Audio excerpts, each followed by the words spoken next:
to Lengua Franca. We have seen separate videos of how to use ser and how to use estar. It is always difficult to learn a language that has multiple verbs meaning to be, especially if your native language doesn't make any distinction at all, like English. But here we will learn to distinguish the various uses a bit more, learn some key concepts that will always make these two verbs clear, and figure out how haber works in this equation. We will be, we will exist, and we will learn.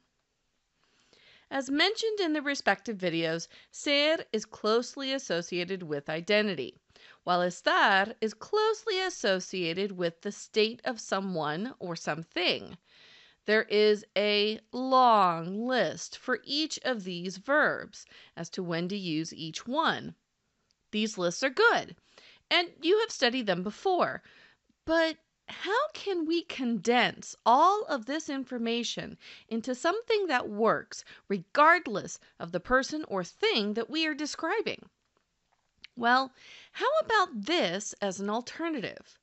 What if we thought of ser as being used when we want to talk about something in general, and we thought of using estar as being used when we want to talk about something at this or that moment in time? Let's try it out. Esta es mi abuela. En general, mi abuela es baja, simpática y organizada. En general, mi abuela es de España.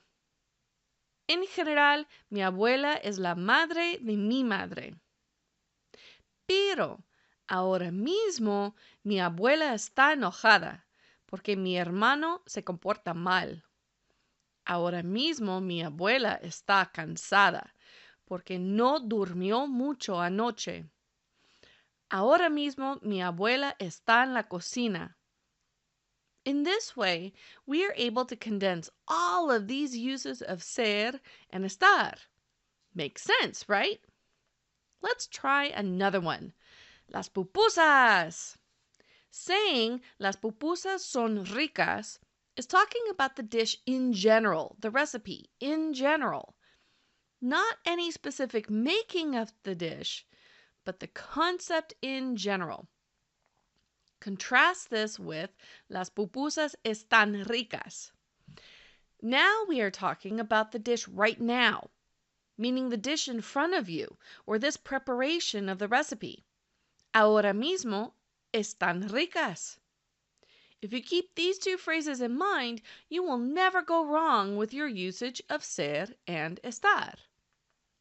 So, what does this have to do with haber? Haber has a couple of very different meanings.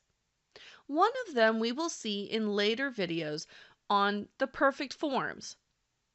Generally speaking, it is an auxiliary verb or a helping verb, but it also has a very important function. We use it in the existential construction. In other words, when we want to say there is, there are, there is, there were, and the like. This is a very unique usage of this verb, and it doesn't change form when it is used in this existential form.